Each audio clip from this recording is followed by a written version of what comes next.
All right, everybody. Today I want to help answer a question that I get a lot over the years, and it's an important question because there's a lot of uncertainty after you launch a new website, and there's a lot of excitement. So I want to just try and help you understand when your new website is going to start appearing in Google and what you can do to speed up the process. And I'm gonna, this training class is more about big picture things and mindset, but I'm also going to give you some specific action items that you can do on your own. Okay. So just in terms of, you launch a new website, I know a lot of times it's a hard project process to get through, especially if you've never done it before. If you have a brand new business, getting your website, your public face with the company, very exciting. So you get your website launched and you feel like I'm done. And there's this expectation that, all of a sudden you're going to be showing up at number one in Google for everything. You have people coming in and it's going to be, Wolf of Wall Street style party. But the reality of the situation is that, more often than not, you launch your new website and not a lot happens in the beginning, and your website traffic is pretty flat. You're not seeing a whole lot of activity. And the most frustrating thing probably is that, you're searching for your whatever you do in your area. I'm looking for a charter captain and whatever the area is, and you can't find the site. Or worse, you Google the name of your own business and you can't find it initially. And at that point, it can be pretty frustrating. So we need to understand why that happens. But in order to understand why that happens, I want you to stop for a minute and take a minute and think as though I put you in charge of Google. So let's say that I made you in charge of Google tomorrow. This is what you come into the office and find. So Google finds that there's about 1 billion websites on the internet right now, 1 billion. So Google's basically just a big catalog. So there's a 1 billion sites to choose from already when somebody's searching for something in your area. The next thing that's being happened every day is that every day there are new websites being submitted. So you can see these statistics are for Forbes. This is not stuff I'm making up. This is very recent. Statistics are there's about 250,000 new sites being added every day to Google's index. So it's growing like crazy. So what do? You already had 1 billion websites competing. What do you do with the 250,000 that are, showing up every day? And from a math standpoint, I love this statistic. It's a new website every 3 seconds. So, just think about that, like boom, boom, boom. By the time we get through this training class, there'll be another 20, 30 websites, whatever it is, getting submitted to Google. So it's a real thing that it's not just you that's launched a new website. There's lots of other people doing websites every day. And then the other thing that, from a business standpoint that you have to just get ready for is just that, if you're going to have a business and you're going to be successful online, you have to be, in lockstep with Google because, 92% of your traffic is going to come from there. So, as nice it would be just being patient indefinitely with this and let it happen, you've got to see what you can do to push things along because Google is the 800-pound gorilla of the internet. So outside of there being a lot of websites being submitted every day and there's already a lot in the index, how exactly does Google decide what websites show up where? And I'm going to walk you through this kind of step by step. And there are 3 ways. Don't worry if you don't understand what these things mean. We're going to go through each piece of it, but these are the 3 factors that really get determined for each one. So let's show you what they look like and how it applies in your specific situation. So number 1, this is a recent, captain that came in and wanted to know why his site wasn't showing up well, and he was frustrated. He'd been working on this a couple months. And as we looked at it, and I blocked out the names because they're not important, but he was pointing out that he has a competitor in his area that he saw every time he Googled things. So we looked at his site, and his site was launched on April 10th, 2024. So it's been barely 3 months that his site's been live. The competitor that he was seeing and saying that was, really busy and just fishing constantly, blah, blah, blah. They've been on the internet for 5 years. So forget the emotion tied in with your business and your thing. If you're in charge of Google and you have 2 charter captains in the area and one had a website for 3 months and the other's had a website for 5 years, which one as a search engine would you serve first?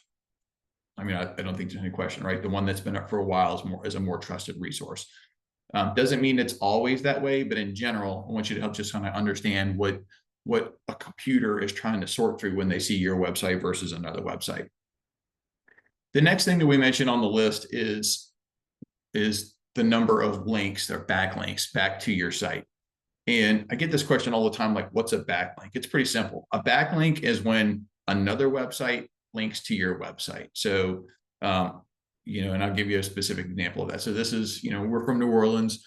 If you've been in New Orleans, you may have been to the donut shop, Cafe Du Monde, got some powdered sugar and some coffee. If you Google Cafe Du Monde, you see all these spots, Wikipedia, TripAdvisor, and then this New Orleans tourism site. These are all websites that link back to Cafe Du Monde. So looking at this example, these are all website A linking back to website B, Cafe Du Monde. So within the digital world, essentially the more links you have back to your site, the more of a trusted resource it must be. Because obviously if you Google Cafe Du Monde, you'll find pages and pages of things that mention Cafe Du Monde. And if you're looking for things to do in New Orleans or a donut shop, or you want to say what's the best fun thing for tourists to do in New Orleans, all these links tell Google that Cafe Du Monde is a good answer to that question. And then what winds up happening is those numbers get aggregated down into different things. And so the more links you have, that creates what Google considers an authority score. An authority score is just what it sounds like. It's just what's the authority of your website from a digital standpoint. So going back to that example that I showed you, the client that had a 3-month-old website versus the client that had a 5-year-old website. So, the client with the 3-month-old website, his authority score is a 0. He had 5 websites that were linking back to him, and that was 5 links total. So a total of 5. The other client the other competitor that he showed, been around for 5 years, their authority score was a 7. They had 33 different domains that were linking to them. And then on those domains, they had over 400 links back to their site. So again, just objectively, without knowing names and who's involved, if you had a site with very little authority score and very few references back to it, versus another site that had a good bit, which site would you guess is going to be ranking better in phrases? And obviously the answer is the one on the right. And then the next thing, that we looked at is just like, what's the size of the site? Like how big is it? How many pages are it? And again, the one example, I had a 1-page site versus another site that had 20 pages on it already. And again, just looking at what's a better resource, the 20-page website that's been around for 5 years, that's got, more links, it's just a better resource for that. So those are sort of the factors that go in here. Don't zip off yet, because we're going to give you like what we can do about it. But I want to say that this is normal. When you have a brand new website, when you're launching, you're getting yourself established. The other business probably was in the same spot 5 years ago. They go to a brand new site with this kind of thing. So just because this is where you are right now doesn't mean you're stuck there. Okay. So let's go through, just talk about what we can do to kind of speed things up, and what you can do to kind of be in control of the process. Okay. So there's 4 things, and we'll walk through each one of them individually with you, but these are the things that you can do, on a regular basis to speed things up and to get, really at the end of the day, what you care about is to start getting traction through your website, where you're getting visitors, calls, trips booked, etc. Okay, so this is what you can do. Let's walk through these. So by fundamental SEO, what I'm talking about there is your actual website. So does the website have the right keywords in it, for the type of trips that you run in your area? Is it localized? I saw one client yesterday, and their website said, great outdoor experiences. Well, that's not a localized keyword. If it's, if I do fishing in area A and I do a specific type of fishing, say I do inshore, I do a certain type of charter, then that really is what should be on the website. And that's what should be submitted to Google in that case. That way Google knows what your site is about. So those are called keywords, metadata. That's where they're done. And then the other area that you can easily change things on websites is what they call an alt tag. So an alt tag is an image on your website, and you give it a little tag that says what it's about. So if it's, this image is about fishing in our area, great. Google sees that and they do it. So that's called fundamental SEO. That's usually done at the time that the site's launched. It can be done anytime, but really this is kind of like a one-time project to go through the website and really optimize it so that Google knows what the website should be about, right? After that, probably the most important thing, for you guys as charter operators is the content development, because you're competing against, not only you're competing against other local captains who do what you do, but you're also competing in most cases against Fishing Booker, Guide, got other type directory sites like that. So it's TripAdvisor.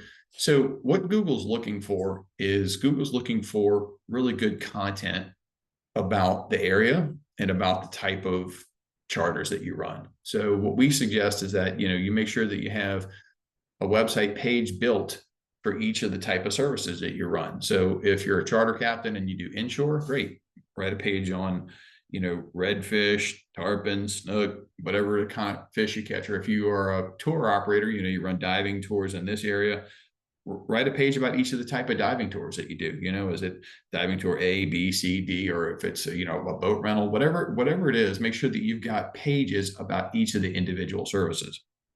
The other thing that I see consistently is that the captains that rank near the top for search terms, generally speaking, are updating their site with trip reports or blog posts. And that's just different things where they talk about whatever's going on in the area that day. They're highlighting some customers that had a great experience. They're showing something that's unique about the area that, you can't find anywhere else. And the example I showed you, where the site's a 1-page site versus a 20-page site. Well, almost all of the 20 pages were trip reports that they had built up over the years. And those trip reports are very good. Like if you go through and look at the site, it's a very detailed write-up of what the trip was like, talked about what they did, blah, blah, blah. It's very local. So Google sees that content and they want to show that content because it's local, it's authentic, and it's high quality. So that's the sort of thing that you don't have to have initially when you launch your site, but it's something that you can build on over time. And, it's a good habit, a commitment to make if you have a business, to be contributing content regularly to your site. And that goes along with the last piece, which is seasonal updates. And, one of the things I've seen over and over again is that, the charter operators who take the time to write a seasonal update about, okay, well, we're going into, busy season for this, and this is what we're seeing here locally in this area with this, and these are the kind of things that are happening that are different, and these are some of the regulations, or these are some of the changes, that kind of stuff. Google loves. And the cool thing is that really highlights you as the charter captain, as the expert when you write that kind of content, because people want to know that, if they're coming to your area to, whether it's to rent a boat, whether it's to fish for a certain thing, whether it's to do any of that stuff, they're looking for updated information on it. And they want to know, are they there at the right time of year? Are they trying to do this? Is this a good time to do it? Is this, what can they expect? And all those kind of things are answered by really good seasonal updates. And that's the kind of thing that you as the charter captain really are the best suited to write, because you're the one on the water. You're the one who knows what the difference was today to yesterday, and what's coming and who's going to be here next week with tours and blah, blah, blah, and all that. That way better than anybody else outside your business, better than a marketing company, better than anybody else. So those trip reports, seasonal updates, blog content, those are really your secret weapon for becoming the local resource when it comes to the type of charter that you run in your area. And there's a big reward for that, big payout when it comes to Google search and where it shows you when you do that kind of work. And then the last piece on the list here is, in terms of building links to your site. So the first spot I usually tell clients is, make sure you get your business listed in Google. Google Business is free. It has a very, very diverse platform now with lots of things you can add. You can add your booking information. You can add the events that you run, photos. There's lots of things to do there in Google. Obviously, getting reviews is a big part, but you want to make sure you get your Google business links. Then you want to make sure you get your second tier links. Those are sites that you can claim directly that have big value. So, Facebook's one of them, Yelp, TripAdvisor, Bing. Those are all places that you can claim your profile and get a link listed. So at a minimum, if you do those things, you'd have 6 links right there already, just those group of sites. And then outside of that, if you want to kind of push past it, there are opportunities where you can list your site in other directories. There's plenty of web directories around that list businesses in the area. And because you're a local business as a charter captain, citation building is an option. And citation building ranges in cost. It can cost you as little as $150 as a one-time project versus we have some clients that spend money on it on an ongoing basis. But there are different options for that. But that is a real thing if you want to speed the process up and get more, links back to your site than what you have initially. And you don't have to wait 5 years to do it. You don't have to necessarily wait, to build all your content up. It can be something that you do aggressively through citation building, and that does work. And we've seen it firsthand that can really speed up the process of developing trust in your site. And then the last thing, and this is not really SEO related, but running ads is a great way with a new website to make sure that you are visible when somebody's searching for trips in your area. Because the reality is that and you may have heard this, but I mean, SEO takes time, and it's not a fixed thing. You don't do A in SEO and it results in B. Sometimes you do, and then sometimes it takes a while. And so SEO is uncertain, is my point, and how long it works, how long it takes, and how well it's going to work. Those things are not defined. What you can do, though, in the interim, and really it's a long-term strategy, you can run ads. Run ads on Google. That gives you instant visibility. You can control the budget, how much you want to spend, and you can track everything. You can track what keyword you're getting, what areas your clicks are coming from. You can track who clicked on your phone number, who made a call, who booked a trip. You can track everything. So we really strongly believe in Google Ads. Even after SEO begins to work, we still run Google Ads for clients that rank really well in search, because if you rank really well in search organically, you could totally dominate first page of Google at that point. You could be in the ads, you could be in the map listings, you can be in the organic results, you can be in the events. I mean, you can own page one. And I'm telling you right now, the captains that own page one, those are the people that have really the unlimited options. They fish as much as they want. They add new captains, they buy new boats, they add lodges, they do all that stuff because they're getting that traction and visibility and traction coming from Google. And it's not just SEO, it's all of it. It's ads, it's reviews, it's all of it. It's all the stuff we talked about today. And I want to just encourage you to remember, when you're building a new site, I know I gave you statistics earlier, but this is really kind of what it looks like. I mean, the Google landscape is it's a pretty competitive forest. No matter what you do, what type of charter you run, there's already a lot of people there. There's already people who do that, and some of them have been there for a long time. So you have to be realistic just in that you have planted a seed, and that seed can grow into a really mighty oak tree that, can support your business and do whatever you want. But you just have to take a little bit of grace for yourself and just realize that, like, we just launched a site. We need to give it some time, and then we need to also look at what we can do to help foster it and make it grow, because at some point it'll look like the big oak tree that you see here. But right out of the gate, it's on, unless you spent 20 grand on a website, which we've had clients do that. You can come in and spend 20 grand on a site and build a 100-page site and have the links in the whole bit. But if you started out with something that on a budget to get you started for kind of step one, then you got to kind of take the next steps and go from there. So and that's really ultimately what I try to teach with this, is to take control of your part in the business, because building a website, getting it live is really just step one. A website's a living, breathing thing. So do the parts that you can. Get reviews, work on your customer stories, your trip stories, your charter stories, work on the seasonality info, do the stuff that you can do best to really show yourself as the expert in your area. And then that's when you're doing that, and that's when you can come and say, hey, I need help with other things. We'd help with ads. Can you help us with links? Can you help us write content if we give you the pictures and the other stuff? Yes, that helps available, but really, you have to know what you're doing first, and that makes it easier for you to fill in the gaps with help. And at the end of the day, I just tell people, patience is required with anything, especially marketing, because as much as we like to tell you launch your site and then day one you've got as much as you can deal with, and that's not always the case. So just be realistic with it, be patient, and find help with the things that you need. So I hope this helps. Again, this is something that I get asked a lot about. And I went through some of these things in detail.